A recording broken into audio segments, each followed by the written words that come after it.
Dan pemirsa selengkapnya sudah bergabung bersama kami melalui sambungan telepon Kabid Humas Polda Sulawesi Barat, Kombes Pol Syamsu Ridwan. Selamat sore Pak Syamsu. Selamat sore Mbak. Ya. Baik Pak, sejauh ini bagaimana kondisi pengungsi? Karena kami baru saja mendapatkan laporan dari rekan kami, Andika yang berada di Mabuju. Katanya belum ada tenda-tenda bagi pengungsi terutama di dataran tinggi. Karena memang warga diimbau untuk menyelamatkan diri ke tempat yang lebih tinggi karena ada potensi tsunami Pak. Ya, baik Mbak. Jadi dari tadi pagi kita sudah melakukan imbauan ke masyarakat untuk bisa mengungsi ke tempat-tempat yang lebih tinggi. Memang saat ini untuk kondisi cuaca di Mamuju ini hujan deras sekali. Jarang kebutuhan tenda sangat dibutuhkan. Kita sudah kerahkan juga ini tenda dari Polda Sulbar maupun dari Satrimo Polda Sulbar untuk membantu para pengungsi. Memang kami belum bisa mencukupi semuanya itu untuk ketersediaan tenda-tenda yang ada. Saat ini di mana tepatnya posisi Anda, Pak Syamsu? Saya ada di Polresta. Tadi kami sudah koordinasi dengan satuan tugas, ada di Kodim. Kami juga masih tadi melakukan evakuasi terhadap korban yang ada di Jalan Monginsidi, tepatnya di bengkel Rapang. Yang tadi dapat informasi ada 5 orang dalam satu keluarga masih tertimbun di reruntuhan. 5 orang ini hanya di bengkel tersebut atau total keseluruhan warga yang harus dievakuasi, Pak Syamsu? Oh enggak, ini yang ada di lokasi yang saat ini masih kami lakukan evakuasi. Baik, ada informasi Pak, ada berapa warga yang masih tertimbun yang perlu dievakuasi? Ya, jadi untuk kejadian gempa bumi ini ada 2 lokasi yang sangat berdampak. Yang pertama di Majene, Kabupaten Majene. Yang kedua di Kabupaten Mamuju. Untuk di Kabupaten Majene sendiri terkonfirmasi ada 8 orang yang dinyatakan sudah meninggal dunia. Sedangkan untuk di wilayah Mamuju ini, untuk hingga saat ini, pukul 16 ini, ada 29 orang yang sudah terkonfirmasi ditemukan dalam keadaan meninggal dunia. Baik. Namun jumlah ini kemungkinan masih bisa bertambah, Mbak.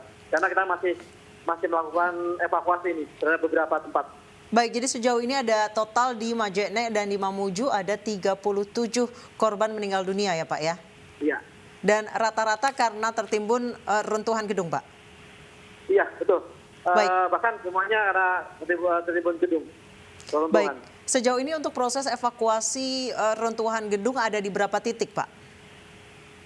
Kami saat ini lagi fokus di ini ya, di bengkel Rapang ini, karena masih ada, tadi sudah kami evakuasi ada 2 orang, masih ada 4 orang lagi nih. Jadi karena kondisi sudah hujan deras, tapi kami tetap masih kita lakukan proses evakuasi. Baik, kami mendapat laporan dari rekan kami Pak di Mamuju bahwa masih banyak warga yang berada di kanan dan kiri jalan, yaitu tepatnya ada di trotoar jalan karena mereka tidak tahu mau mengungsi kemana. Untuk warga bisa diarahkan kemana Pak? Karena memang tadi Bapak menyebutkan saat ini hujan deras. Ya, untuk di wilayah atau areal sekitaran laut itu tidak ada warga lagi. Mereka rata-rata mencari tempat yang tinggi, yang ada di bukit. Ada beberapa tempat lokasi. Pertama di stadion, ya ada di stadion. Yang kedua ada juga, kami juga bisa siapkan di wilayah Makopolda Sulawesi Barat, yang juga kebetulan ada di daerah yang tinggi, dan di puncak Mamuju City juga di daerah yang tinggi juga. Kami konfirmasi kembali Pak, boleh disebutkan secara perlahan tadi beberapa titik lokasi yang berada di tempat tinggi yang bisa digunakan warga untuk mengungsi? Ya, ada beberapa titik. Yang pertama di stadion bisa digunakan untuk ya. Yang kedua bisa digunakan Makopolda Sulbar. Ya silakan, itu juga tempatnya tinggi juga. Terus ada juga di daerah Mamuju City juga bisa digunakan. Baik, berarti di sana sudah disiapkan tenda-tenda pengungsian beserta dapur umumnya ya Pak ya bagi korban ya Pak? Iya, kita akan dorong tambahan tenda ke sana, ke daerah pengungsian. Untuk proses evakuasi yang masih berlangsung hingga saat ini Pak, apa yang menjadi kendala terbesar? Apakah alat-alat berat yang dikerahkan sudah mencukupi? Untuk alat berat sudah mencukupi Mbak, cuman memang kondisi dari reruntuhan yang berupa beton, ya beton, batu beton, terus juga korban dari bawah, sehingga kita juga dengan hati-hati sekali, karena juga kalau dimungkin ada yang hidup juga jangan sampai menambah luka parah korban, sehingga kita sangat berhati-hati sekali untuk melakukan evakuasi terhadap korban. Baik Pak Samsu, sempat terjadi kepanikan karena memang ada informasi bahwa gempa susulan ini bisa memicu tsunami. Sejauh ini kondisi warga seperti apa Pak? Ya, memang kejadian jam 2 tadi malam itu cukup mengagetkan warga, terutama di wilayah Mamuju, sehingga warga segera lari ke arah atas, ya, ke arah puncak, ke arah bukit.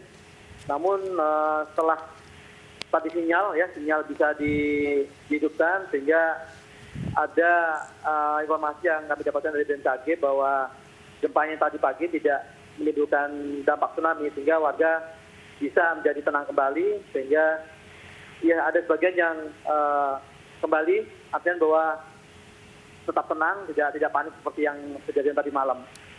Iya, Pak Syamsu, kami juga mendapat informasi akses jalan keluar masuk ke Mamuju ini terputus. Apakah ada upaya untuk kembali membuka jalan supaya bantuan bisa lebih cepat disalurkan? Iya, tadi ada 3 lokasi, Mbak, yang terputus karena ada longsor di daerah antara Majini dengan Mamuju. Saat ini juga tim dari Basarnas, BPD juga dengan polisi dan TNI juga sedang melakukan pembersihan jalan. Mudah-mudahan besok, insya Allah kalau tidak ada longsor kembali, bisa digunakan. Namun dengan kondisi cuaca yang saat ini hujan deras, ya kita bisa berdoa saja supaya tidak terjadi hujan yang lebih lebat lagi. Baik Pak Samsu, dengan kondisi akses, ada 3 akses jalan menuju dan keluar dari Mamuju ini terputus. Saat ini bantuan disalurkan lewat mana Pak? Sebaiknya ada akses dari Palu, Mbak. Dari Palu menuju ke Mamuju, dia bisa menggunakan jalur darat Palu Mamuju. Itu dengan tempo yang mungkin sama dengan Makassar Mamuju, sekitar 9 jam bisa digunakan karena akses antara Palu dan Mamuju masih bisa digunakan. Akses dari Palu ke Mamuju ini masih bisa menggunakan jalur darat, Pak Syamsu? Masih bisa, Mbak, masih. Baik, sejauh ini sudah adakah bantuan yang disalurkan dari Palu menuju ke Mamuju dan Majene? Kami tadi dapat informasi bahwa bantuan sedang dalam perjalanan. Mudah-mudahan dalam waktu dekat, paling lambat malam ini atau besok pagi sudah bisa kami terima. Baik, sejauh ini distribusi bantuan yang sudah berjalan Pak di Mamuju maupun di Majene seperti apa Pak? Untuk bantuan sendiri belum ya, yang dari luar ya. Yang dari luar Mamuju belum ada yang sampai di Mamuju, mungkin masih perjalanan karena juga waktu perjalanan dari Palu ke Mamuju membutuhkan waktu sekitar 9 sampai 10 jam.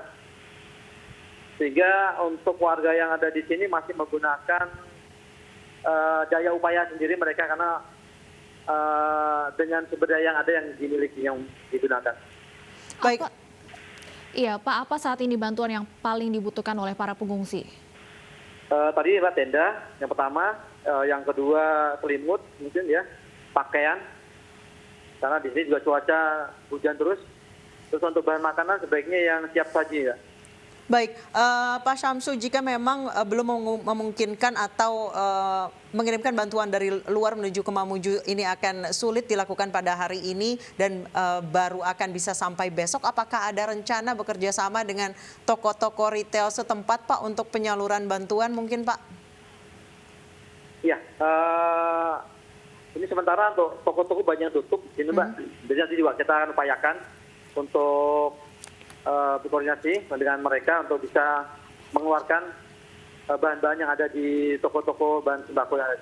Namun dari beberapa informasi dari masyarakat, ada masyarakat yang membuka dapur umum secara mandiri gitu Mbak untuk masyarakat.